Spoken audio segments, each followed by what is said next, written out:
Me llamo Gabriel. Tengo 37 años y vivo en una colonia que, hasta hace poco, consideraba tranquila. No voy a decir cuál, pero está en las afueras de Morelia, cerca de un tianguis que se pone los domingos. Es de esas zonas donde todos se conocen de vista, aunque nadie se saluda. Una mezcla rara entre desconfianza y rutina. Llevo viviendo aquí más de 5 años. Compré esta casa después de separarme. Me venía bien, barata, con buen patio y alejada del escándalo del centro. Por las mañanas, trabajo desde casa. Soy diseñador gráfico freelance. Y por las tardes suelo ir al gimnasio que está sobre la avenida Madero. Nunca me metí con nadie, ni fiestas, ni música alta, ni visitas raras. Mi vida era tranquila. Digo, era, porque todo se fue a la mierda por una denuncia. Todo empezó por una casa que está 3 puertas más adelante. Una casa pintada de verde, de 2 plantas, con una lona rota que dice, se renta cuarto amueblado. Nunca me gustaron sus inquilinos. Eran cambiantes. Cada 2 o 3 meses llegaba alguien nuevo, siempre con mochilas grandes, caras cansadas y esa mirada de, no me preguntes nada. Una noche de viernes, mientras veía una película con las ventanas abiertas, escuché gritos. No de pleito, no. Eran gritos de mujer, de miedo.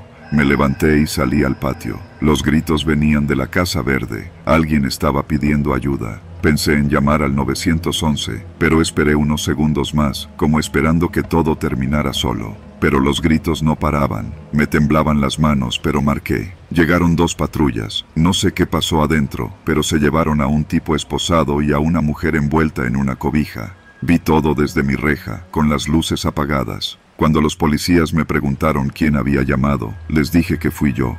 Pensé que había hecho lo correcto. Me equivoqué. Al día siguiente, la lona de "se renta cuarto amueblado" había sido retirada, y por la noche, alguien rayó con aerosol rojo la barda de mi casa. Chismoso.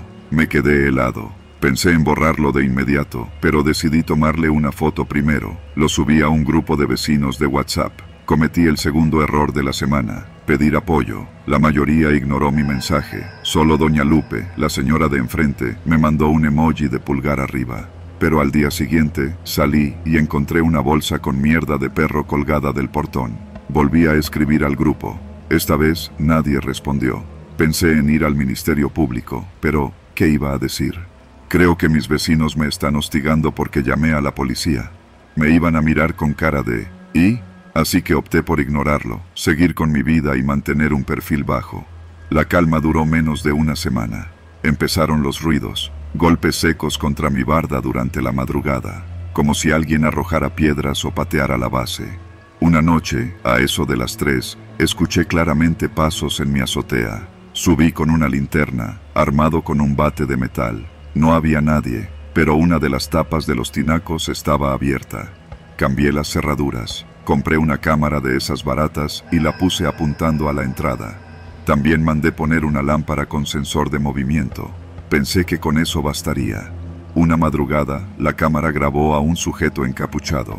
Se acercó, le aventó un trapo a la cámara, uno de esos con pintura negra, y luego se fue. No intentó entrar, ni rompió nada. Solo dejó el mensaje. Imprimí la imagen y fui a la policía. Me tomaron la denuncia como daño en propiedad, pero me dijeron lo de siempre. Sin pruebas de quién fue, no se puede hacer mucho.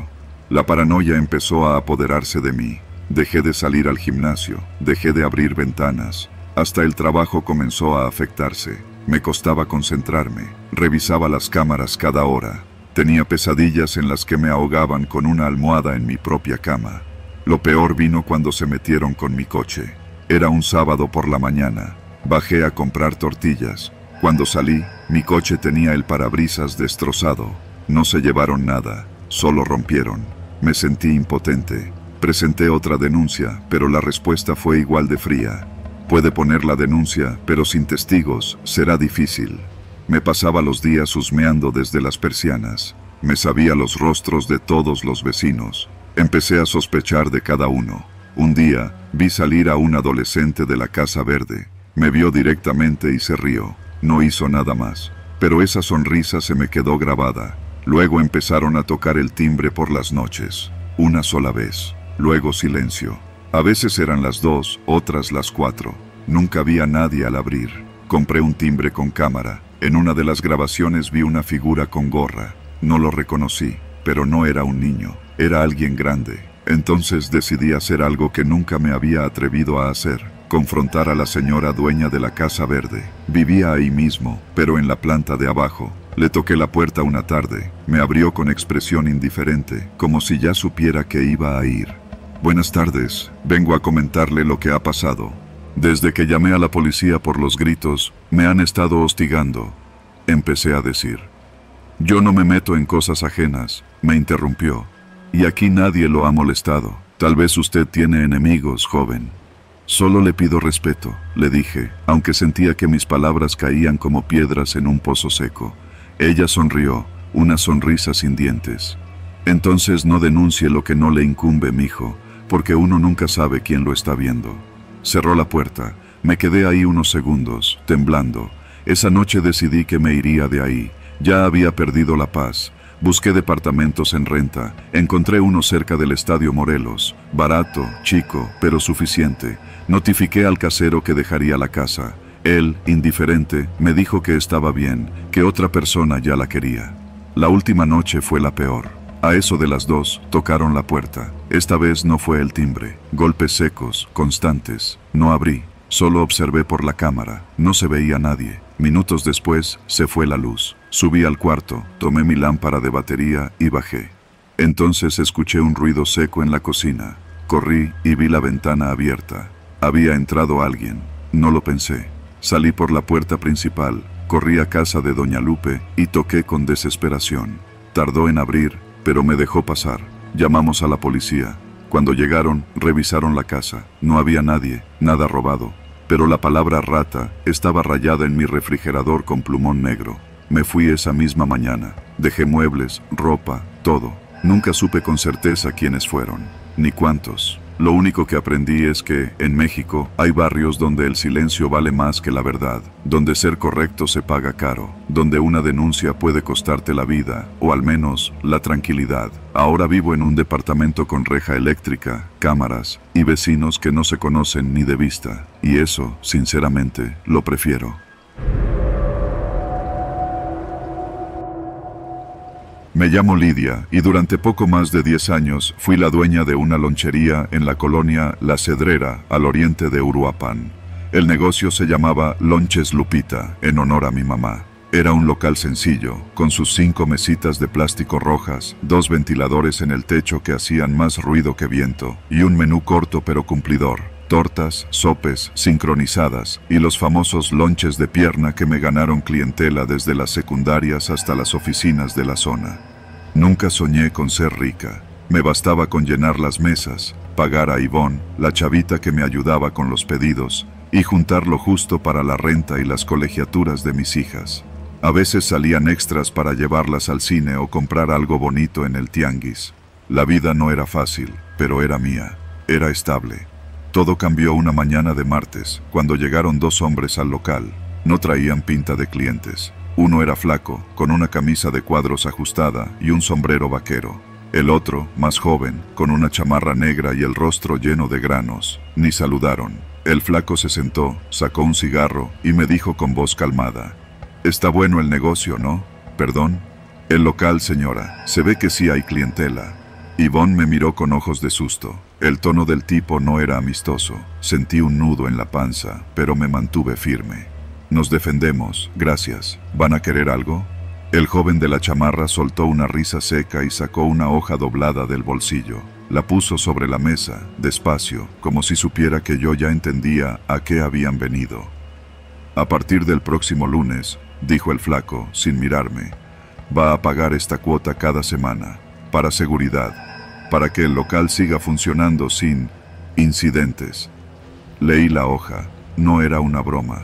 Querían 1,500 pesos semanales. Cash.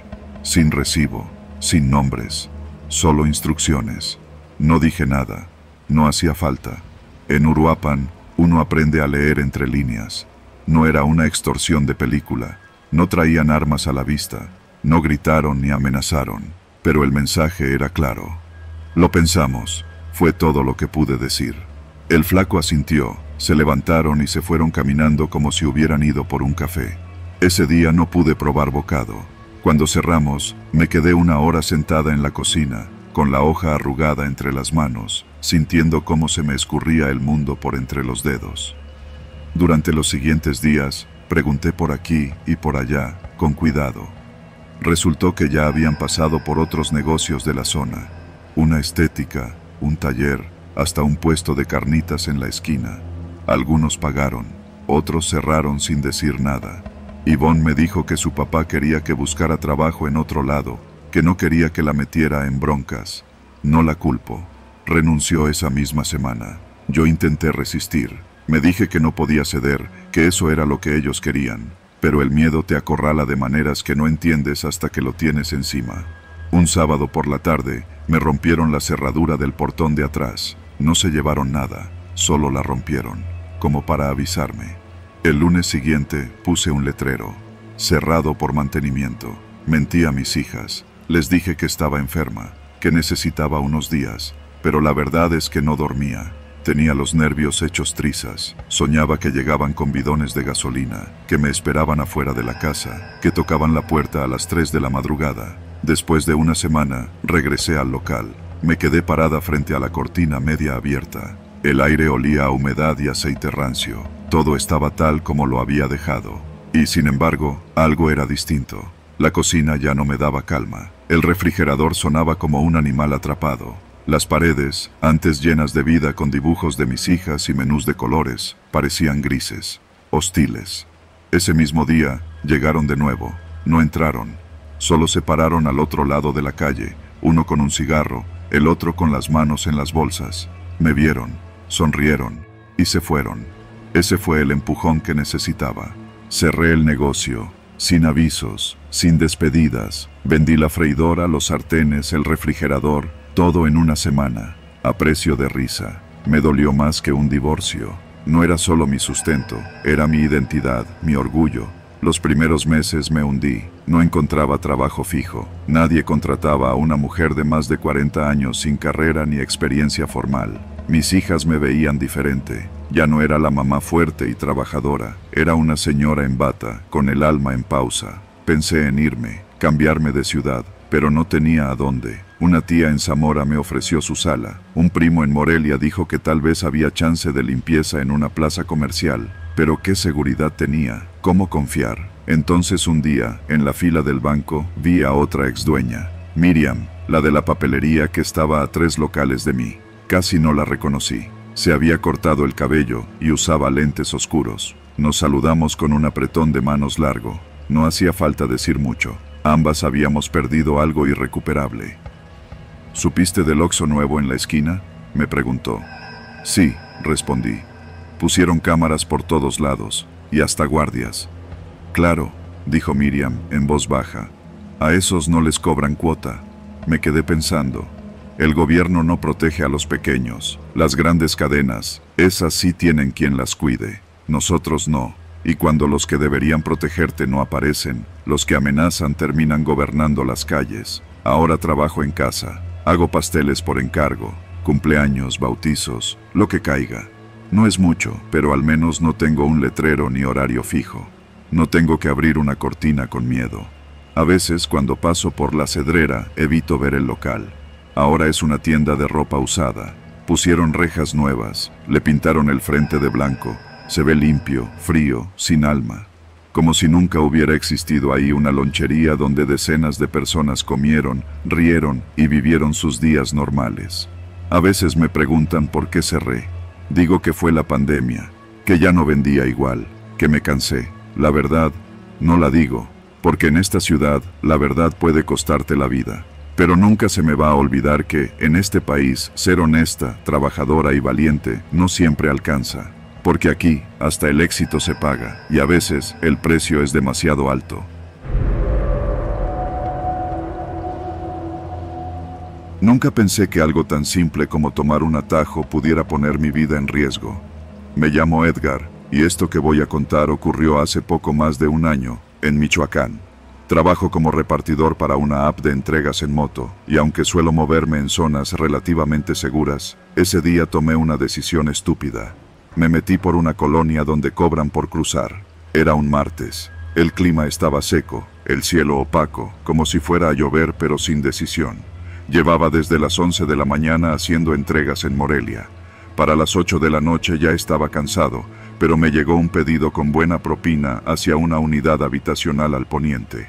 Era cerca de la colonia Villa del Pedregal, pero la dirección exacta estaba al otro lado del fraccionamiento. Si tomaba el circuito principal, me haría al menos 40 minutos, pero si cruzaba por una colonia entre los cerros, ahorraba más de la mitad del tiempo. Esa colonia se llama Colinas del Sur. Había escuchado que ahí no era tan buena idea meterse, especialmente de noche. Gente de otras colonias decía que cobraban por cruzar, que había halconcillos vigilando desde las azoteas y que si no conocías a alguien de ahí, más valía dar la vuelta. Pero pensé que solo era chisme de barrio, nunca me había pasado nada. Además, el mapa mostraba el camino directo y sin problemas. Tomé la entrada que sube por una calle estrecha de empedrado. Los faroles eran escasos, algunos colgaban chuecos, otros ya no servían. Había pocas personas en la calle. Algunos niños en una banqueta jugaban con un balón viejo, y un par de señoras platicaban frente a una tienda con la cortina medio bajada. Me pareció tranquilo. Seguí subiendo, confiado. Fue cuando llegué a una curva cerrada, justo donde la calle se divide en dos, que lo vi. Un tipo joven, de complexión flaca, con una chamarra deportiva azul y gorra negra. Estaba parado a media calle, con el teléfono en la mano, viéndome acercar. No hizo ninguna señal, solo me observó. Yo bajé un poco la velocidad y pasé por un lado, como si nada. Pero apenas avancé unos metros, se escuchó un silbido agudo. De la nada, otros dos tipos salieron de una esquina. Uno llevaba una mochila en la espalda, el otro algo que parecía un tubo o un palo largo, envuelto en cinta. Me hicieron señas para que me detuviera. Apreté el freno con cautela. «¿Qué onda, jefe?», dijo el de la mochila, acercándose. «¿Vas de paso?». «Sí, bro. Voy a entregar unas hamburguesas del otro lado». «Ya sabes, ¿no? Aquí no se cruza gratis». No respondí de inmediato. Me sudaban las palmas y el estómago se me revolvía. Mantuve la sonrisa, como si no entendiera. «No, la neta no sabía. No soy de por aquí», respondí. «No hay bronca, te explicamos. Son 50 por pasar. Si quieres evitar problemas, mejor coopera. Y no tomes fotos, ni preguntes nada». Abrí mi cangurera sin discutir. Los de los 50 pesos, lo tomaron sin revisar, y el de la mochila asintió. «Virginia, avanza por la calle de la Capilla. No te metas a las privadas, y no te detengas». Seguí sus indicaciones. Las casas estaban pegadas unas a otras, muchas sin pintar, otras con letreros de «Se vende», ya desgastados. En cada esquina parecía haber alguien fumando, platicando, o simplemente parado, como esperando algo. No hacían nada, pero miraban. Ese tipo de mirada que uno no olvida, de cazador, no de curioso. Me sentía observado desde todos lados. Imaginaba a alguien en cada azotea, con binoculares o con un arma. No me detuve hasta que salí del otro lado. Hice la entrega, cobré la propina y regresé por la ruta larga, evitando de nuevo esa colonia. Pero ese fue solo el comienzo. 2 días después, me tocó otra entrega en la misma zona. Intenté evitar esa colonia a toda costa, pero al llegar al fraccionamiento donde debía dejar el pedido, vi a 2 tipos parados justo en la entrada, platicando con un vigilante. Uno de ellos era el mismo que me había cobrado 2 días antes. Me reconoció. «¿Tú otra vez?», me dijo, acercándose, con una sonrisa que no auguraba nada bueno. «Ando trabajando. No crucé por allá esta vez», respondí. Sí, pero ya sabes cómo es. Si pasas una vez, ya estás en el radar. Hay que arreglar algo. No se puede andar entrando y saliendo así nada más». «¿Cómo que arreglar?». «Nos tienes que pagar la cuota de confianza, para que no te anden parando cada que pases. Así tú haces tu chamba y nosotros la nuestra. 1000 pesos. Y ya estás del otro lado». Me quedé helado. 1000 pesos. No los tenía, ni quería meterme en un problema. Tragué saliva. «No los traigo, compa. Pero neta, no voy a pasar por ahí otra vez». «No es por pasar, es por haber pasado, ¿entiendes, no?». No respondí, solo asentí, con el corazón latiéndome en la garganta. Me dejaron ir, pero su mirada me taladró la nuca mientras me alejaba. Esa noche no pude dormir. Al día siguiente, recibí un mensaje desde un número desconocido. «Ya sabemos quién eres. Tienes 2 días para pagar. O nos vemos». No contesté. Cambié mi número y borré mi cuenta de la app. Pero a la semana, cuando fui a casa de mis padres, encontré algo que me congeló la sangre. Un papel doblado debajo de la puerta. Decía: sabemos dónde vives, no te hagas pendejo. Había una foto mía, tomada desde lejos, afuera de una tienda. No me había dado cuenta de que me estaban vigilando. Fui a la policía. Me tomaron la denuncia, pero no mostraron mucho interés. Me dijeron que ese tipo de cosas eran comunes, que me anduviera con cuidado y que evitara meterme a colonias así. Por unos días, todo estuvo en calma. Pero una tarde, mientras lavaba la moto en la calle, un coche gris se detuvo frente a mi casa. Vidrios polarizados. No bajaron las ventanas. Solo se quedaron ahí por un minuto, viéndome. Luego se fueron.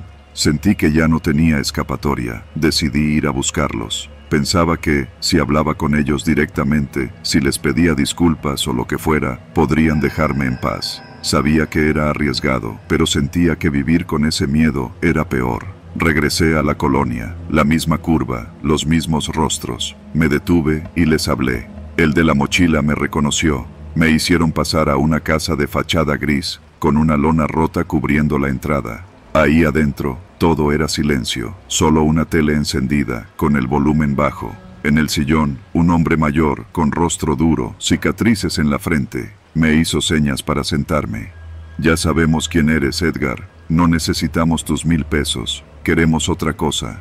¿Qué cosa? Tu moto. No sirve más que tu dinero. Me quedé sin habla. Y tu cuenta de repartidor. La vamos a usar para mover cosas. No te preocupes, no es droga. Solo para llevar unas cositas de un lado a otro. Negarme era una sentencia. Está bien, dije, sintiendo que firmaba mi condena. Por 2 semanas usaron mi cuenta. Me daban los pedidos ya empaquetados. Yo no preguntaba, solo entregaba. La moto ya no era mía, solo la manejaba. Una noche, mientras esperaba el siguiente encargo, vi pasar una patrulla lentamente por la calle. Se detuvo unos metros más allá. Uno de los policías me miró fijamente. Por un momento, quise correr, pero no lo hice. Solo bajé la mirada. Esa noche decidí que no podía seguir. Hablé con un conocido que trabajaba en una agencia de transporte en Guadalajara. Me ofrecieron trabajo como chofer de tráiler. A la semana, ya estaba empacando mis cosas. Me fui sin decir adiós. Han pasado más de 6 meses. Estoy vivo, lejos. No sé qué era lo que realmente estaba entregando. Nunca lo supe. Tal vez fue mejor así. Lo único que entendí fue que en ciertos lugares no hay gobierno, no hay policía, no hay ayuda. Solo reglas impuestas por gente que no conoces, pero que te controlan la vida. Cobran por cruzar, por vivir, por respirar. Y tú pagas, o desapareces.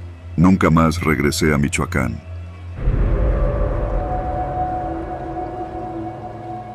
Yo no buscaba problemas, de verdad. Todo lo que quería era salir del hoyo económico donde me estaba hundiendo desde que cerraron el taller en el que trabajaba. Pero en Michoacán, cuando uno se queda sin opciones, las decisiones que parecen temporales se convierten rápido en la única forma de seguir respirando. Todo comenzó hace unos 3 meses, cuando un primo que no veía desde la secundaria llegó a Uruapan con una propuesta. Según él, era fácil. Manejar motos para hacer recados, nada complicado. No entregas largas, no horarios pesados. Solo necesitaba que le ayudara a mover paquetes pequeños, discretos. Él ponía la moto, yo ponía el cuerpo. La moto era una Italika tuneada, de esas que zumban como abejorro y no tienen placas, sin registro, sin papeles. Según él, era mejor así, más libre. Nunca me dijo de dónde la sacó, y yo tampoco pregunté. Uno aprende que en ciertas tierras, preguntar de más puede salir más caro que quedarse callado. Los primeros encargos fueron tranquilos, paquetes envueltos en cinta negra, rutas breves, entregas rápidas, nada que no pudiera hacer cualquier repartidor. Me pagaban en efectivo, y lo mejor, al instante. 2, 3 entregas por día, y en una semana ya había cubierto la renta, el gas y hasta el súper. Pero todo lo barato tiene truco. Era un jueves. La lluvia se había soltado desde temprano, de esas que parecen perforarte el cráneo si no traes casco. Yo tenía planeado quedarme en casa, pero a eso de las 5 me llegó un mensaje de El Pachuco, el encargado de los envíos en la zona. Era escueto, como siempre. Entrega urgente, pago doble, te espero en el taller viejo de textiles. Acepté. No tenía mucho margen para negarme. Sabía que decir que no era como decir, ya no quiero jugar. Y en este juego no hay banca que devuelva lo apostado. Me puse la chamarra, el casco negro sin visor, tomé la moto del fondo del terreno y salí. Llovía como si el cielo estuviera lavando culpas. Las calles de Uruapan estaban desiertas, y el olor a drenaje viejo se mezclaba con el de la tierra mojada. Llegué al taller, una nave oxidada entre las calles de la zona industrial, y ahí estaba el Pachuco, parado junto a una camioneta sin logotipos. Me pasó el paquete envuelto en una bolsa de plástico negra. Directo al callejón de los mecánicos, en Paracho, nada de paradas, y por nada del mundo te detengas y te siguen. No pregunté. Me subí a la moto, metí el paquete en la mochila pegada al tanque y aceleré. La lluvia era tan densa que el pavimento parecía espejo. Salí por la carretera vieja, la que atraviesa las huertas, pensando que sería un trayecto más, 30 minutos, máximo. No llegué ni a los primeros 5 cuando los vi. La carretera estaba completamente sola. Apenas los árboles formaban túneles oscuros y la neblina ya empezaba a trepar desde el suelo como humo de cigarro. Venía bajando una curva cerrada cuando noté los faros apagados de una camioneta que se incorporaba desde un camino de terracería. No tenía placas, igual que yo. La camioneta aceleró, muy rápido. No hizo falta ser muy listo. Nadie se mete a una carretera vacía, en medio de una tormenta, a toda velocidad, con las luces apagadas, si no viene a cazar algo. O a alguien. Aceleré. La moto chillaba al tomar las curvas, y yo la sentía deslizarse en cada charco. No podía frenar, no podía pensar, solo acelerar. Sentía el retumbar de la camioneta detrás, como si fuera un animal enorme respirando en mi nuca. No usaban claxon, no gritaban, solo venían detrás, constantes, como si supieran que eventualmente me iban a alcanzar. Doblé por un desvío que me llevaba hacia Tingambato. No estaba en el plan, pero necesitaba perderlos, al menos ganar tiempo. El pavimento ahí estaba peor, lleno de baches y ramas caídas. La moto rebotaba como si estuviera sobre grava, pero se mantenía. Un instante miré el retrovisor. Solo vi sombras y 2 puntos de luz que ya habían encendido. Estaban más cerca. Por un momento pensé que querían la moto, o el paquete, que era un simple asalto. Pero entonces noté algo extraño. En la siguiente curva, donde la carretera se abre un poco, la camioneta se emparejó brevemente. Uno de los tipos que venía atrás, con capucha y todo, me apuntó, no con un arma, con un teléfono. Estaban grabando. ¿Por qué? ¿Por qué alguien grabaría una persecución en medio de la nada? Ahí entendí algo. Esto no era un robo, esto era un castigo. En un acto de desesperación, tomé la primera brecha que encontré. Un camino de tierra, lodoso, que llevaba hacia una comunidad agrícola. No la conocía, no importaba, necesitaba perderlos. La moto resbalaba, chillaba, tragaba lodo. Yo no podía ver nada. El casco se empañaba y el miedo me nublaba el juicio. Pero seguía. Los brazos me dolían de tanto aferrarme al manubrio. Cada bache era una amenaza de volcar. Pasé por un par de casas abandonadas, luego por un potrero. Los árboles parecían cerrarse sobre el camino. Miré atrás. Ya no los veía. No me detuve. Tras varios minutos, llegué a un caserío. Unas 10 casas. Ni un alma. Puertas cerradas. Televisores encendidos detrás de cortinas. Nadie salió a ver al forastero en moto empapado. Me detuve solo para revisar el paquete. Lo abrí. Era una caja de cartón. Adentro, un sobre de manila cerrado. Ni droga, ni dinero, ni armas. Puro papel. Y entonces sentí el teléfono vibrar. Un mensaje, sin número. Ya sabemos por dónde te metiste. En 20 minutos te alcanzamos. No había red. ¿Cómo? No importaba. Tenía que seguir. No había muchas rutas. Tenía 2 opciones. Regresar por donde vine o meterme a la sierra rumbo a Angahuán.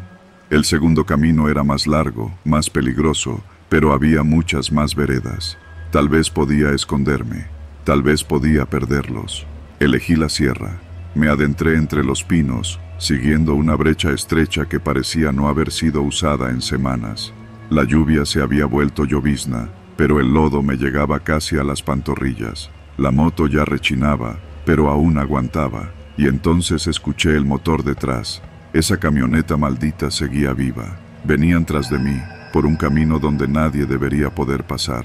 No sé cuántos kilómetros recorrí, pero finalmente vi una pequeña capilla abandonada al pie de una cañada. Me detuve ahí, Escondí la moto entre unos arbustos y corrí hacia el interior. Tenía techo de lámina y paredes húmedas. Olía a cera vieja y orina. Me acurruqué detrás del altar, con la mochila abrazada al pecho. Esperé, y los escuché llegar. No hablaban, solo los motores. Pasaron de largo, volvieron, se detuvieron. Silencio. Uno de ellos entró. Sus pasos eran pesados, olían a gasolina. Se acercó tanto que pude ver sus botas embarradas a través de una grieta en el altar. Aguanté la respiración, y entonces sonó un disparo. No en la capilla, afuera. Una voz gritó algo que no entendí. El tipo salió corriendo, más disparos, y luego, motores alejándose. Salí con el corazón golpeando las costillas. Me acerqué con cuidado a la entrada y vi un cuerpo tirado en la brecha. No era ninguno de los míos. Era un tipo distinto, con una gorra negra y radio al hombro. Tenía una credencial colgando, policía ministerial, pero no venía a ayudarme. Lo entendí al ver el otro cadáver, unos metros más allá. Era el Pachuco, y en su mano, el mismo sobre que yo llevaba. No volví a recoger paquetes. Vendí la moto, quemé el teléfono. Me fui a vivir con una tía en otro estado y me dedico a lavar coches en un fraccionamiento. No sé qué había en ese sobre, pero aprendí algo. Cuando estás en la sierra y te siguen sin decir por qué, no preguntes, no corras hacia la policía, no abras la boca, solo acelera, y si sobrevives, cállate.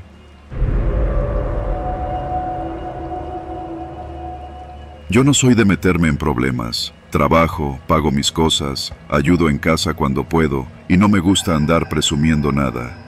A veces me siento como un fantasma entre mi propia familia. Pero todo cambió aquella semana. Vivo en Uruapan, Michoacán, con mi mamá y mi hermana menor. Tengo 32 años y trabajo en una refaccionaria cerca del Libramiento Oriente. Gano lo justo, lo que alcanza.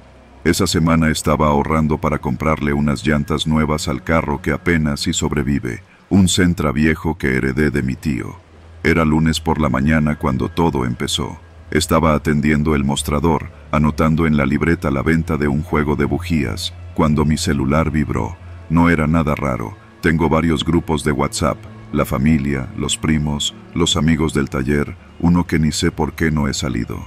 Pero este mensaje no venía de ningún grupo. Era de un número desconocido, con Lada de Guadalajara. La primera línea me hizo fruncir el ceño. Sabemos que tienes una hermana que estudia en el CBTIS de la colonia La Mora. Me detuve. Lo leí de nuevo. Era cierto. Demasiado cierto. Mi hermana tenía 17 años y estudiaba ahí. Pensé que tal vez era alguien conocido haciéndome una broma pesada. Escribí. ¿Quién eres? Respondieron casi de inmediato. No preguntes. Mejor pon atención.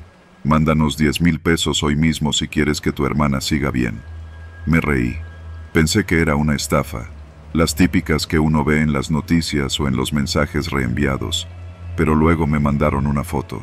Ahí estaba mi hermana, saliendo de la escuela, con su mochila rosa y sus audífonos. La foto era de ese mismo día. Ella llevaba una camiseta blanca con una mariposa negra, la misma que vi colgada en el tendedero en la mañana. Me entró un frío horrible, literal, como si el cuerpo me dejara de calentar. Escribí con las manos temblorosas. ¿Qué quieren? ¿Quiénes son? No contestaron de inmediato. Pasaron unos segundos. Luego escribieron. No llames a la policía. No lo platiques con nadie. Tienes hasta las 6. Si no mandas el dinero, vamos por tu hermana. Y si nos haces perder el tiempo, vamos por tu mamá también. No estamos jugando. No lo reenvíes. No lo ignores. Mi jefe me vio pálido y me preguntó qué tenía. Le dije que iba al baño. Me metí al almacén y llamé a mi mamá. No contestó. Marqué de nuevo. Nada. Luego le marqué a mi hermana. Apagado. Ahí sí me empezó a entrar el pánico. Volví a ver la foto. Me fijé en el fondo, el ángulo. Parecía tomada desde un carro. Se notaba la malla de una ventana tintada. Era reciente, no cabía duda. Les escribí de nuevo. ¿Cómo sé que no están jugando? Contestaron con otro archivo. Un audio. Era la voz de mi hermana, llorando. Decía mi nombre. Por favor, dales lo que piden, tengo miedo. Era su voz. Yo la conocía. Era ella. Y eso me partió en dos. Salí del almacén y le dije a mi jefe que tenía que salir, que era urgente. No esperé su respuesta. Me subí al carro, encendí el motor y fui directo a la casa. Mi mamá estaba en la sala, con el celular en la mano, viendo videos de recetas. Tranquila, como si no pasara nada. Le dije que no saliera, que cerrara la puerta con llave y no contestara números desconocidos. Después tomé rumbo al CBTIS. Mi corazón iba acelerado. En la entrada había un par de policías municipales, pero no me acerqué. No sabía si hacer algo los iba a poner en riesgo. Lo único que tenía claro era que esos cabrones sabían dónde vivía, dónde estudiaba mi hermana y cómo nos llamábamos. Me estacioné cerca y esperé. Pasaron 10 minutos, luego 15. El celular volvió a vibrar. Ya es tarde, te lo advertimos. No estamos jugando. Vas a llorar sangre si no haces lo que te decimos. Vi el reloj. Faltaban 20 para las 6. Escribí. No tengo 10,000 pesos, no tengo ni la mitad, denme tiempo, por favor. Me respondieron con una ubicación, una tienda Oxxo sobre la calzada Benito Juárez. Manda lo que tengas, deposita por transferencia, mándanos el ticket, lo demás lo arreglamos luego. Si no lo haces en 10 minutos, se acabó. El alma se me vino al suelo, no tenía opción. Llegué al Oxxo, saqué mi tarjeta y deposité 5,000. Era todo lo que tenía en la cuenta, hasta el fondo. Les mandé el comprobante con los dedos sudados. No contestaron de inmediato. El silencio fue lo peor. Pasaron 2 minutos que parecieron siglos. Al fin, respondieron. Muy bien, eres listo. No digas nada, no te metas. Mañana hablaremos otra vez. No borres estos mensajes, no apagues el celular. Si haces algo estúpido, se muere alguien. Así de simple. No supe qué hacer. Me senté en la banqueta frente al Oxxo, con la cabeza entre las manos. Luego vi el celular. Una llamada entrante. Era mi hermana. Temblando contesté. ¿Dónde estás? Estoy saliendo de la escuela. ¿Por qué me hablas así? Se me acabó la batería. Dijo, como si nada. ¿Estás bien? Sí. ¿Qué pasa? No entendí. No tenía sentido. Le conté todo. Ella no sabía nada del mensaje, ni del audio, ni de la foto. Me dijo que no había sido grabada por nadie, que ni siquiera sabía que le habían tomado una foto. Estaba bien, entera, sin un rasguño. En ese momento entendí la verdad. Todo era una extorsión virtual. La foto la habían tomado desde un carro, sí, pero no la tenían. La siguieron, la grabaron, quizá hasta la buscaron en redes sociales, pero no estaba secuestrada. La manipularon, me quebraron con miedo, y caí. Regresé a casa como un autómata. Mi mamá lloró cuando le conté todo. Mi hermana se sintió culpable. Me sentí un imbécil. Pero lo peor aún no había pasado. Al día siguiente me llegó otro mensaje. Ahora sabemos que tu mamá va al tianguis los jueves. ¿Qué tal si un día no regresa? Ya vimos que cooperas. Manda otros 5,000 y te dejamos en paz.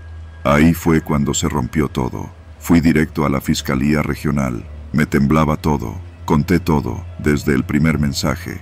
Me sentí desnudo, humillado. Pensé que se burlarían de mí, pero no. El agente me dijo algo que me hizo tragar saliva. Eres el caso número 12 esta semana. Todos iguales. A unos les sacaron 30,000, a otros, menos. Siempre por WhatsApp. Nunca ven a nadie. Pero el miedo hace todo el trabajo. Me ayudaron a bloquear el número, me asesoraron, incluso activaron una alerta en mi número por si me volvían a contactar. Me enseñaron que los mensajes eran automatizados, que mezclaban datos reales con amenazas para quebrarte emocionalmente.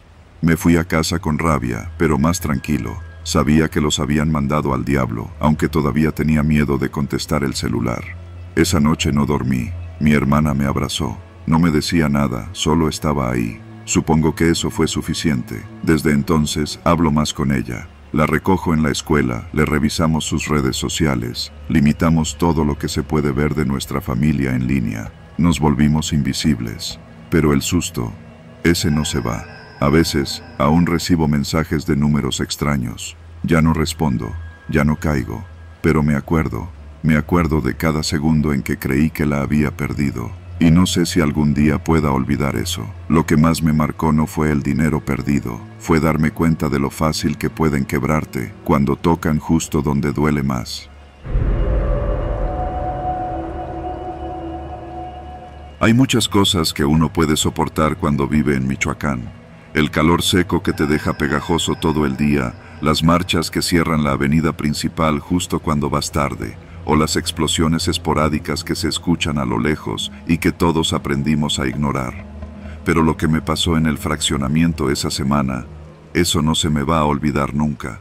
Y no tiene nada que ver con balaceras ni fantasmas. Es algo más incómodo, más lento, como una gota de agua que te cae en la cabeza cada 30 segundos. Algo que se va metiendo poco a poco en tu cabeza hasta volverte loco. Yo soy contador. Trabajo desde casa desde que empezó la pandemia y ya me acomodé a ese ritmo. Vivo en un fraccionamiento privado en las afueras de Morelia, rumbo a la salida a Quiroga. Uno de esos desarrollos recientes con nombre en inglés, calles con nombres de árboles y vigilancia que no vigila nada. Ya sabes, donde las casas son iguales y los vecinos ni se saludan. La rutina me gusta. Me levanto a las 7, hago café, me siento frente a la laptop y empiezo a trabajar. A veces escucho a los niños de la privada jugando antes de irse a la escuela o a la señora de la casa de al lado gritándole a su esposo. Pero todo eso es parte del ruido normal. Hasta que una mañana, hace como 3 semanas, lo vi. Estaba parado frente a mi casa. No en la banqueta de enfrente, no, justo en la mía, pegado a mi reja, mirando hacia adentro. Al principio pensé que era un vecino esperando un Uber, pero algo no cuadraba. Era un tipo flaco, moreno, de cabello lacio hasta los hombros, con una camiseta gris y pantalón de mezclilla. No se movía, solo miraba. Ni siquiera revisaba su celular. Me asomé por la ventana, entre las persianas, y noté que tenía la mirada clavada en mi puerta principal. Esperé. Pensé que en cualquier momento iba a caminar hacia la esquina o a tocar para pedir algo. Pero no. Se quedó ahí por casi 20 minutos, inmóvil. Cuando finalmente se fue, sentí un alivio tonto. No le di importancia. Quizás era un repartidor perdido o alguien esperando a alguien más. Esa noche me dormí sin pensar en eso, pero al día siguiente volvió, exactamente a la misma hora, 7:30 de la mañana, y se quedó allí, en el mismo punto exacto de la banqueta, a menos de 3 metros de mi puerta. A la tercera mañana, tomé una decisión. Le iba a preguntar qué quería. Me puse un pants, abrí la puerta y salí con el celular en la mano. No como amenaza, pero sí para que viera que podía grabar si se ponía raro. ¿Te puedo ayudar en algo?, le pregunté desde la reja. El tipo me miró como si acabara de despertar de un trance. No dijo nada, ni una palabra.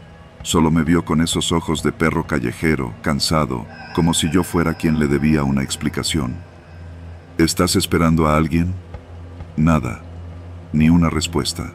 Solo bajó la mirada lentamente y se fue caminando sin prisa rumbo a la esquina. Cerré la puerta con seguro. Esa noche puse la cámara de seguridad que tenía guardada en un cajón desde que me mudé. De esas cámaras baratas que compras en Amazon y que mandan notificaciones cada vez que algo se mueve. Pensé que con eso dormiría más tranquilo. Me equivoqué. Esa madrugada, a las 3:27, la aplicación me mandó una alerta. Movimiento detectado en la entrada principal. Me levanté sobresaltado, tomé el teléfono y abrí la aplicación. Allí estaba él, de nuevo parado frente a mi casa. Pero esta vez no eran las 7 de la mañana. Era plena madrugada. Y no solo estaba ahí, se había acercado más. Su rostro estaba parcialmente visible por el reflejo del vidrio y parecía estar leyendo algo en la puerta, como si buscara letras invisibles. Estuvo allí cerca de 5 minutos, luego retrocedió unos pasos y se sentó en la banqueta. Ahí permaneció por más de 1 hora. Fui a hablar con los de seguridad del fraccionamiento. Me dijeron que no habían visto nada raro. ¿Cómo que no? Hay cámaras. ¿No las revisan? No, señor. Esas cámaras son de las casas, no de nosotros. Nosotros solo damos rondines. ¿Rondines? ¿Dónde estaban anoche a las 3 de la mañana? Se encogieron de hombros. Uno de ellos, más viejo, me miró con cierta lástima. A lo mejor es alguien que anda mal de la cabeza. Hay varios así por aquí cerca, de esos que se escapan del psiquiátrico de Tazícuaro. No me sirvió de nada esa explicación. Esa noche, cerré cada ventana con doble seguro. Puse la cámara apuntando justo a la banqueta, y puse una silla junto a la ventana, por si tenía que vigilar. Lo que no esperaba era que esa rutina se iba a volver mi obsesión. A los pocos días, él ya no solo venía en la madrugada, venía 2 veces al día, 7:30, como siempre, y de nuevo entre las 2 y las 3 de la madrugada. Nunca hacía nada, solo estaba allí, parado o sentado, viendo, esperando. Intenté ignorarlo, me forcé a seguir con mi trabajo, pero era imposible. Cada movimiento en el monitor, cada sombra en la cortina, me hacía voltear. Una tarde, no aguanté más y salí con el celular grabando. Crucé la reja y me le planté enfrente. ¿Qué chingados quieres? ¿Por qué estás aquí cada maldita mañana? Él me vio, tranquilo. Me dijo con una voz suave, casi sin volumen. Aquí es. Aquí es que. Aquí me dejaron. Aquí me toca. Y se fue. No corriendo, no huyendo, solo caminando lento, como si supiera que iba a volver. Esa noche no dormí. Me la pasé frente a la ventana, viendo el monitor de la cámara. A las 2:43 apareció de nuevo, pero ahora no estaba solo. Había otro hombre con él, más alto, de complexión robusta. Se quedó a unos metros detrás, mirando también hacia la casa. La cámara no tiene buen audio, pero alcancé a distinguir algo. El tipo alto le dijo, ¿seguro que es aquí? Y el otro respondió, sí, aquí vive. Él, el tipo alto asintió. Se dieron media vuelta y se fueron. Llamé al 911. Me pasaron con una patrulla. Llegaron 40 minutos después. No encontraron nada. No volví a verlos durante 2 días. Pero el tercero, encontré algo pegado a mi reja. Un sobre amarillo, viejo, como de papelería de los años 90. No tenía dirección, ni nombre. Solo decía, recuerda. Lo abrí. Dentro había una hoja doblada en 3 partes. Era una copia de un acta de defunción, a nombre de Víctor Damián Gutiérrez Salgado. Causa de muerte, herida punzocortante en cuello y tórax. Lugar, Morelia, Michoacán. Fecha, 18 de septiembre del 2018. Yo no conozco a nadie con ese nombre, o eso pensé. Ese día, fui con un abogado, le pagué por revisar mis papeles de compraventa, la escritura de mi casa, y ahí estaba. El dueño anterior se llamaba Víctor Damián Gutiérrez Salgado. Ese hombre murió aquí, en esta misma casa, en esta misma sala donde yo trabajo, donde tengo mi escritorio, donde pasé los últimos 4 años de mi vida creyendo que la privacidad estaba garantizada con una reja eléctrica y una pluma de acceso. Lo apuñalaron aquí, y nadie me dijo nada cuando compré, ni la inmobiliaria, ni el notario, ni el banco. Al día siguiente lo volví a ver, pero esta vez, él no estaba viendo la casa, me estaba viendo a mí. Ya no tenía la mirada perdida, estaba consciente, como si ahora sí supiera quién era yo, como si me hubiera reconocido, como si finalmente me correspondiera. Lo denuncié, puse una denuncia por acoso, fui a la fiscalía, mostré los videos, llevé las capturas. ¿Le ha hecho daño físico?, me preguntaron. No, aún no. Entonces no se puede hacer mucho. Si vuelve a aparecer, llame. Pero sin una agresión física, no procede. Salí con las manos vacías. Esa misma noche, compré una pistola, no una legal, de esas que consigues si haces las preguntas correctas en la zona correcta. Me sentí sucio, pero me sentí menos vulnerable. Esa madrugada no apareció, pero a las 7:30, ahí estaba otra vez, como si nada. Yo ya no pensaba con claridad, me temblaban las manos. Salí con la pistola escondida entre el pantalón. Me le acerqué. ¿Por qué me haces esto? Él no respondió, solo dijo, te toca. ¿Qué me toca? Me quedé helado. Ya viviste aquí suficiente, dijo. Ahora te toca. Lo que hice después no lo voy a contar con detalle. Solo diré que esa madrugada me fui de la casa con una maleta, mi computadora y una mochila. No me detuve, ni siquiera cerré la puerta. Vendí el coche, vendí todo. Hoy vivo en Guanajuato. Alquilo una habitación. Trabajo desde un café internet. Pero cada noche, antes de dormir, salgo a ver la banqueta frente a la casa donde vivo. Y cada tanto, lo veo. A veces en la esquina, a veces cruzando la calle. No importa en qué ciudad esté, él también se muda. Nunca pensé que algo tan simple como un pedazo de tiza blanca pudiera cambiar mi vida. Que una línea, una marca dibujada en silencio sobre una pared pudiera anunciar algo tan jodido, tan retorcido, tan real. Pero lo viví. Y si estás leyendo esto, quizá debas salir y revisar tu fachada. Me llamo Mariana. Soy diseñadora gráfica y vivo sola en Morelia, en una casa modesta de una sola planta, en la colonia Ventura Puente. Trabajo desde casa desde hace poco más de 1 año. Me mudé aquí por la paz, la cercanía al centro, la buena conexión a internet, todo lo que necesitaba. No soy alguien temerosa, mucho menos paranoica. Vivo con una perra, loba, mestiza, rescatada, y me llevo bien con los vecinos, aunque tampoco me meto mucho en sus vidas. Normal, tranquilo. Hasta que un día cualquiera, todo se torció. Era lunes, mediados de marzo. Me desperté temprano, como siempre, para sacar a Loba a caminar. Apenas abrí la puerta, algo me llamó la atención. Una pequeña marca hecha con tiza blanca, justo debajo del buzón. Era un símbolo raro, como una X torcida, con una línea más larga atravesándola de forma diagonal. Pensé que era cosa de niños o alguna tontería sin importancia. Lo borré con la manga del suéter y seguí mi día. En la tarde fui por tortillas a la esquina. El señor Armando, el dueño de la tortillería, siempre platica de más. «Tú vives por la 5 de mayo, ¿verdad?», me preguntó mientras embolsaba las tortillas. «Sí, en la Casa Blanca, casi frente al poste», respondí. «Nomás ten cuidado, mija. Están marcando casas por esa zona. Ya van 2 vecinos que les roban en la noche». Le pregunté más. Me dijo que no sabían quiénes eran, pero que la policía había pasado días antes, que no hacían nada, que la colonia ya no era lo que era. Ese tipo de pláticas. Le conté sobre la marca en mi casa y se quedó serio. «Bórrala bien, y si ves otra, no te esperes. Háblale a alguien, no te quedes sola». No le di mucha importancia. A veces uno no quiere pensar en lo peor. Pero esa noche, antes de dormir, me puse a revisar la fachada otra vez. Ya estaba limpia, claro, no vi nada. Me metí a casa, cerré bien todas las puertas y traté de dormir. Pero a las 3:22 de la madrugada, lo sé porque miré el reloj digital que brilla sobre mi buró. Loba empezó a ladrar con una furia que jamás le había visto. Se paró frente a la puerta principal, erguida, con las orejas bien arriba, el cuerpo tenso. No era un ladrido común, era uno de advertencia, de defensa. Apagué la luz del cuarto y caminé en puntas de pie hasta la puerta. No abrí, solo miré por la rendija de la cortina. Una camioneta blanca estaba estacionada justo frente a la casa, apagada, sin placas. Dentro no vi movimiento, pero la luz del farol la iluminaba lo suficiente para distinguir su silueta. Me quedé quieta por lo que parecieron minutos enteros. Luego, la camioneta encendió el motor y se fue despacio, sin prisa. No dormí más esa noche. Al día siguiente puse una cámara de esas baratas que se conectan al Wi-Fi. No tenía dinero para un sistema de seguridad real, pero al menos con eso podía grabar algo si se repetía.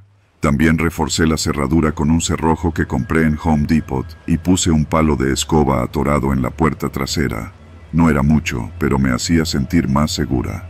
3 días pasaron sin novedad, pero el jueves en la mañana, otra vez, ahí estaba la marca. Un poco más abajo que la anterior, más tenue, como si la hubieran hecho rápido. Me temblaron las manos, revisé la cámara, nada. El archivo de esa madrugada estaba en negro. La app decía, error de conexión.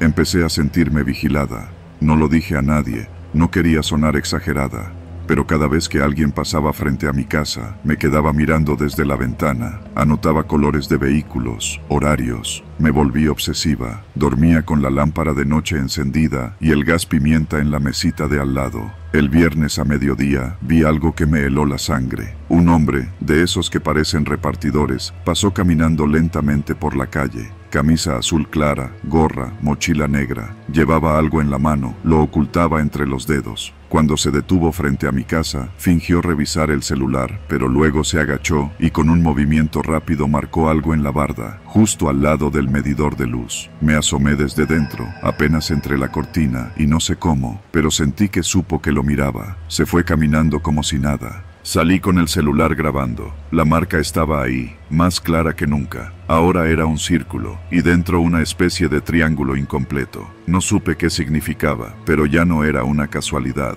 Era una señal. Llamé a la policía. Tardaron casi 2 horas en llegar. 2 patrulleros. No les importó mucho. Uno me dijo que probablemente eran niños jugando. El otro tomó nota, casi por obligación. ¿Tiene enemigos?, me preguntó. ¿Qué? Number. Solo vivo aquí. Trabajo desde casa. Bueno, si nota algo más raro, marque otra vez. Pero no podemos hacer mucho por una raya en la pared. Y se fueron. Esa noche dormí poco. A las 2:45 de la madrugada, Loba volvió a ladrar. Esta vez fue un solo ladrido seco, fuerte. Me levanté de inmediato y revisé la cámara. Funcionaba. Mostraba movimiento. Había alguien en la acera. Un sujeto de sudadera oscura, con capucha, de espaldas a la cámara. Estaba agachado junto al medidor. Luego se levantó y caminó hacia la esquina. Alguien más lo esperaba ahí, fuera de la toma. Luego se subió a un coche negro y desaparecieron. A la mañana siguiente, la marca seguía ahí. igual, intacta. No fui la única. Ese sábado me enteré que a una vecina de 2 calles abajo le forzaron la cerradura. No entraron porque el hijo estaba despierto. Escucharon pasos, vieron luces y se fueron. Ella también tenía una marca, igual que la mía, la misma figura. El miedo se convirtió en paranoia colectiva. El grupo de WhatsApp de la colonia explotó. Varios compartieron fotos de símbolos, triángulos, X, círculos con rayas, puntos. No era un juego, era un lenguaje, un código para marcar casas. Nos enteramos, gracias a un conocido que trabaja en fiscalía, que los símbolos significaban cosas como vive sola, fácil acceso, noche favorable, vigilancia activa. Una especie de catálogo para escoger víctimas. Esa misma tarde me llegó un mensaje desconocido por WhatsApp. Ya te vieron, no abras, no hables, si te mueves, lo sabremos. Bloqueé el número, llamé al Ministerio Público, nada. Me dijeron que no se puede hacer mucho si no hay delito. Solo podía levantar un acta informativa. Tuve que irme. Esa noche empaqué lo esencial. Llamé a mi hermana, que vive en Pátzcuaro, y le pedí quedarme unos días. Me fui con Loba antes de que oscureciera. Dejé la casa cerrada con llave, sin decirle a nadie, solo a ella. A las 2 noches de haberme ido, el vecino de enfrente, don Julián, me llamó. Intentaron meterse a tu casa, rompieron el zaguán, entraron al patio. Parece que buscaban rápido, pero no encontraron nada. Lo peor fue lo que me dijo después. Al día siguiente, apareció otra marca, en mi casa. Hoy vivo en otro lado. Cambié de número, vendí la casa, cambié el coche, el correo, todo. No soy la misma. Duermo con miedo, me detengo 3 veces antes de abrir la puerta. La paranoia se volvió rutina. Pero aprendí algo. Las marcas con tiza son reales. Son códigos de organizaciones que trabajan con precisión quirúrgica. Son listas de objetivos. Y una vez que estás en su radar, no hay marcha atrás. Así que si un día ves una marca extraña en tu barda, no la ignores. No digas, es una tontería. No esperes a que pase algo, porque cuando pasa, ya es tarde. Y si crees que exagero, te invito a revisar tu fachada, mañana al amanecer.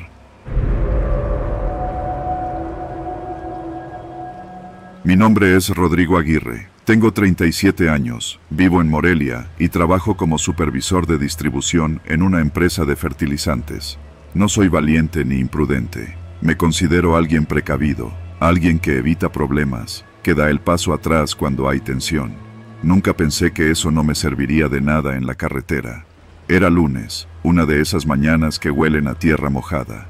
Me habían asignado una visita de campo a un proveedor en Tancítaro. La cita era a mediodía, así que salí temprano. Tomé el periférico hasta conectar con la carretera libre hacia Uruapan. No era mi primera vez por esa zona. Ya sabía que hay tramos complicados, pero mientras uno ande con los papeles en regla y no se meta con nadie, todo sale bien. O eso creía. Iba solo, como siempre. La camioneta de la empresa, una Hilux blanca, traía todo en orden. Tenía el tanque lleno, los documentos a la mano y una playlist de rock clásico que me mantenía despierto. El paisaje era el típico de Michoacán. Cerros verdes, niebla intermitente y casitas de adobe dispersas. Me sentía en paz. Hasta que llegué al kilómetro 133. Era una recta larga, sin mucha visibilidad por la bruma. A lo lejos vi lo que parecía un punto de revisión. 2 conos naranjas, una camioneta con luces encendidas y un grupo de hombres armados. Traían chalecos con las siglas GN pintadas a mano. Lo primero que pensé fue, esto no es un retén oficial. Lo segundo, ya estoy demasiado cerca. Frené despacio. Uno de ellos me hizo señas con el brazo. No gritaron, no apuntaron, solo indicaron que bajara la ventana. El que se acercó tenía cara joven, ni 30 años. Llevaba un radio de corto alcance y una libreta en la mano. «Buenos días», dijo, con voz calmada. «¿A dónde se dirige?» «A Tancítaro, vengo de Morelia, soy supervisor, traigo todo en regla, saqué mi credencial de la empresa». Él la revisó, la devolvió y pidió que apagara el motor. «¿Puede bajar, por favor?» Ahí fue cuando el cuerpo me empezó a avisar que algo no estaba bien. El corazón me latía distinto, como cuando uno entra a una casa donde no lo quieren. Dudé, pero bajé. Pensé que si me ponía difícil, las cosas podían escalar. Miré la camioneta que usaban ellos. No tenía placas. Era una pick-up vieja, con 2 bidones de gasolina en la caja. Me revisaron rápido, solo por encima. No buscaron droga ni armas, no olfatearon nerviosos como los militares, no tenían prisa. Se notaba que estaban cómodos. Uno de ellos, el más alto, llevaba un arma larga y un machete colgado en la espalda. No hablaba, solo me observaba. ¿Traes dinero en efectivo, compa?, preguntó el primero. Un poco, lo justo para el camino, y tarjetas. Asintió como si fuera algo normal. Abre la cajuela, por favor. Lo hice. Dentro había solo una mochila con mis cosas, una caja con muestras de fertilizante, unas botas y un impermeable. Revisó todo sin desordenar. Mira, no pasa nada, carnal, dijo de repente. Pero estamos buscando a alguien, un tipo que viene de Morelia, como tú. Nada más checamos. Te puedes ir en breve. Eso no sonaba bien. Me obligué a sonreír. ¿Puedo hablarle a mi jefe? Nada más para que sepa que me detuve. No hay señal, respondió rápido. Y tenía razón. Revisé el celular y marcaba sin servicio. Esperé un par de minutos parado a un lado de mi camioneta. Ellos hablaban entre sí, bajito. No se escuchaban agresivos, pero no hacían nada por ocultarse. Me sentía como si me hubieran metido en un teatro con la escenografía de una película mala de narcos. Todo parecía improvisado, pero con propósito. Después de un rato, uno de ellos, el mismo del machete, se acercó y me pidió las llaves de la camioneta. ¿Para qué? Tranquilo, carnal. Es nomás para moverla un poquito. Me las arrebató sin que yo pudiera reaccionar. Encendió la camioneta, se subió y se metió al asiento del conductor. Otro subió del lado del copiloto. Súbete atrás, hermano, vas con nosotros. Ahí me paralicé. Les dije que no había necesidad, que si era una revisión, ya la habían hecho. El del machete sacó el arma. No te estamos preguntando, güey. Subí. No había otra opción. Me senté en la parte trasera, con la mochila entre las piernas. Mientras avanzábamos, vi por el retrovisor cómo uno de ellos quitaba los conos y se subía a la camioneta sin placas. Nos siguió. Tomaron un camino de terracería que se metía al monte. Ya no había forma de saber dónde estaba. El GPS no funcionaba, no había señal. Todo era pinos, neblina y el sonido de las llantas sobre piedras sueltas. Nadie hablaba. El chofer llevaba el volante con una mano, con la otra sostenía el radio. Llegamos a una especie de campamento, una choza de lámina, una lona extendida sobre unos troncos y unas sillas de plástico sucio. Me hicieron bajar. Había otros hombres, todos armados. Me ordenaron quitarme los zapatos y dejar la mochila. Me sentaron en una silla. No me amarraron, tampoco me golpearon. Solo me dijeron que esperara. Pasó el tiempo, no sé cuánto. No me hablaban, solo vigilaban. Escuchaba sus conversaciones a ratos, todas a medias, todas cifradas. Decían cosas como, mañana llega el jefe, o el otro no aguantó. Cada palabra se clavaba como aguja en mi cabeza. Yo no era ningún delincuente, ni siquiera alguien importante. ¿Por qué yo? Ya entrada la tarde, llegó un tipo con botas militares y una gorra. No saludó. Solo se me quedó viendo y le preguntó a uno de los otros. ¿Es él?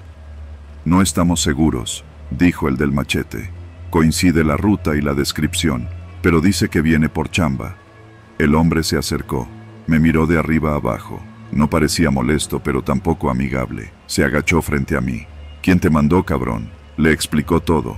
Nombre de la empresa, contacto del proveedor, motivo del viaje. No omití nada. Hablé claro, sin arrogancia. Él me escuchó con atención. Luego se puso de pie y se fue sin decir una sola palabra más. Esa noche no dormí. Me dejaron en la silla, bajo el toldo. Hacía frío y llovía poco. Nadie me golpeó, nadie me insultó. Solo era el silencio y el miedo. El miedo de no saber si me iban a soltar o desaparecer. A la mañana siguiente me dieron un taco de frijoles y un vaso con café tibio. Lo tomé como un perro. La dignidad se queda atrás cuando crees que vas a morir. Fue hasta las 10 que me dijeron que podía irme. Nos confundimos, me dijeron, como si eso lo arreglara todo. Me devolvieron las llaves. Mi camioneta estaba estacionada a unos metros, cubierta de polvo. Revisé la mochila. Faltaban cosas. Mi cartera, mi reloj, mi celular. Todo lo demás seguía. Me escoltaron de regreso hasta la carretera y me dejaron ahí. Ni una disculpa, ni una advertencia. Solo un, no regreses por aquí, compa. No todos tienen tu suerte. Manejé hasta Uruapan sin mirar el retrovisor. Me detuve en la primera gasolinera y llamé desde el teléfono del encargado. Avisé a la oficina. Me mandaron a descansar. No hice denuncia, no fui a la prensa, ni siquiera le conté todo a mi esposa. Solo dije que fue un mal rato, un error. Pero desde entonces, algo se rompió. Ya no puedo dormir si escucho llantas en la calle. Me despierto con el ruido de radios, aunque no haya ninguno en casa. Y cada que alguien me dice, es solo una revisión, me dan ganas de gritarles que no, que eso no existe aquí. Que en ciertas carreteras de Michoacán, lo que parece una revisión puede ser tu último respiro. Nunca encontraron al verdadero objetivo que buscaban. O quizás sí, tal vez el desaparecido del kilómetro 133 no fue yo, pero pudo haber sido, y eso me pesa todos los días.